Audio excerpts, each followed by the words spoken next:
আমরা যাচ্ছি এখন হাতন টানেলের মধ্যে, যেটা আমাদের ড্রাইভার দাদা বললো এখান থেকে প্রায় 9 কিলোমিটার আন্ডারগ্রাউন্ড রাস্তা। তারপরে আমরা এখান থেকে বের হবো। তারপরে আমরা দেখবো পাহাড় পাহাড় এবং আমাদের মধ্যে থাকবে বরফ। দেখতেই পাচ্ছেন এখানে অপরূপ সৌন্দর্য। যেখানে কত ভাই রয়েছে তারা মানি হেস্টের মতো রয়েছে, ও সাথে আপুও রয়েছে।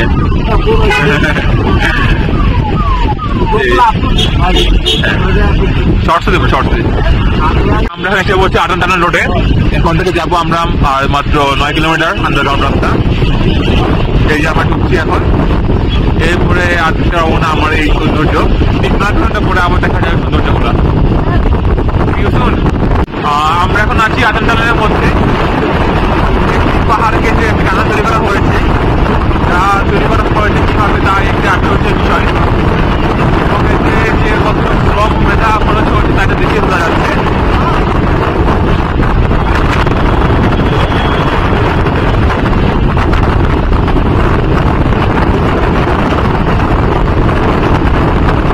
নেক্সট ভিডিও দেখাবো আমরা বের হয়ে, আমরা কি দেখতে পাচ্ছি আটান থেকে বের হয়ে।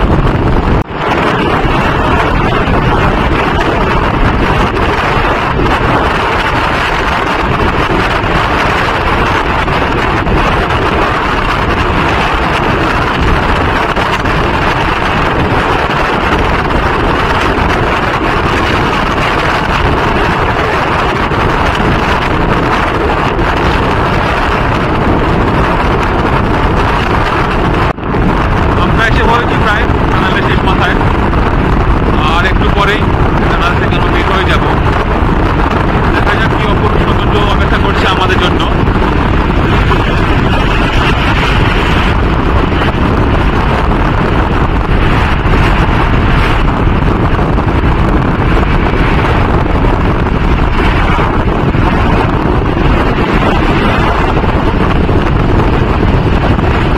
টানেল থেকে বের হয়ে দেখতে পাচ্ছি আমরা পাহাড় এবং বরফ।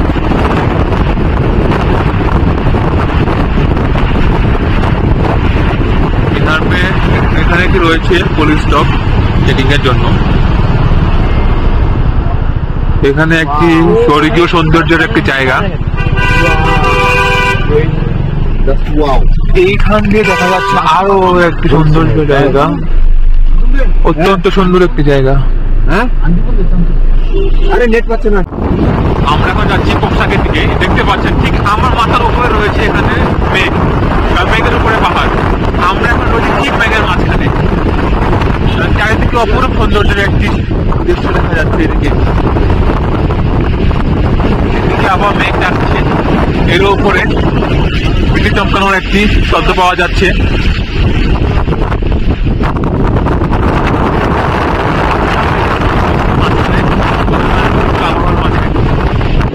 যাচ্ছি একটি অ্যাডভেঞ্চারের স্বাদ নিতে। এখানে দেখতে পাচ্ছেন মেঘ ঠিক আমরা এখন যে গাড়িতে রয়েছে, গাড়িটি ঠিক মেঘের মাঝখান দিয়ে যাবে।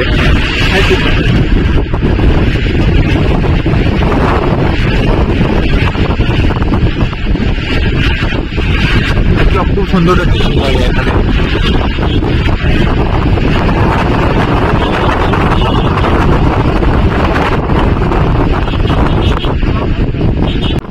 আমরা এখন রয়েছি পাহাড়ি রাস্তায়। রাস্তা খুব আঁকা বাঁকায়, তারপর এখানে এখানেও বিচার করতে যাচ্ছেন প্রায় 60-50-এর মতো। এবং তিনি বললেন যে এখানে তেমন কোনো অ্যাক্সিডেন্ট হয় না, যদি না কোনো উপর থেকে বরফ পড়ে যায়।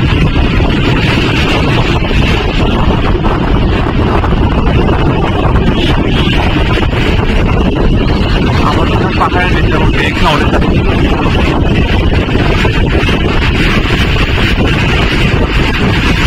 আপনারা ঠিক এখান থেকে দেখলে বুঝতে পারবেন যে রাস্তাটি রাস্তার মাঝখানে এভাবে এদিকে বরফ জমে থাকে এবং এখানে ডেইলি বরফ কাটে, গাড়ি নিয়ে আসে এবং বিভিন্ন লোকেরা বরফ কাটে এই পরিবেশের মধ্যেও, যাতে এখানে যারা ট্রাভেলার রয়েছে টুরিস্ট সেখান থেকে সঠিকভাবে এবং নিরাপদে যাতায়াত করতে পারে।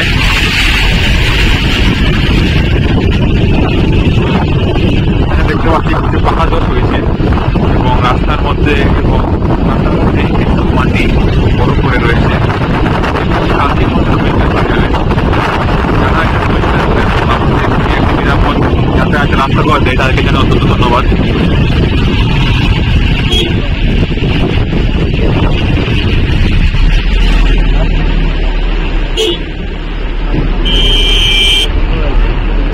এখানে একটি ফ্যামিলি দেখতে পাচ্ছি যারা বরফের মধ্যে খেলাধুলা করছে, তারা তাদের নিজেদের মতো সময় উপভোগ করছে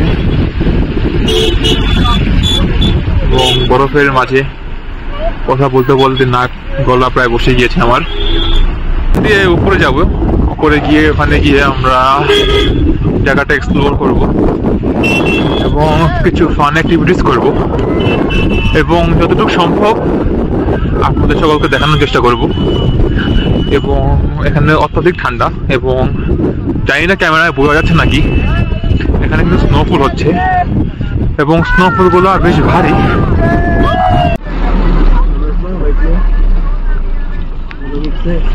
इंजन बंद हो गया?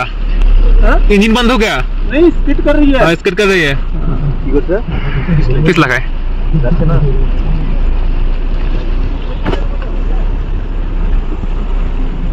এই যে এখানে তীব্র তুষারপাতের কারণে মানুষের গাড়ি আটকে আছে, অনেকের ইঞ্জিন বন্ধ হয়ে আছে, অনেকের চাকা স্লিপ খাচ্ছে, বিশেষ করে বাইকারদের, তো এই জন্য ঠেলে ঠেলে নিয়ে যাচ্ছে। তীব্র তুষারপাত দেখতে পাচ্ছেন, ভাইয়াকে পুরো পড়ে গেছে বরফ দিয়ে। তো আমাদের ভাইয়া বললো যে, আমাদের ড্রাইভার তো বললো যে এখানে আধা ঘন্টার বেশি স্টে করলে রাস্তা পুরো জ্যাম হয়ে যাবে বরফ দিয়ে, আমাদের পক্ষে যাওয়াটা খুবই দুষ্কর হয়ে যাবে। এই জন্য আমরা আগাচ্ছি সামনের দিকে। আমরা বেরিয়েছি, এটা ভালো।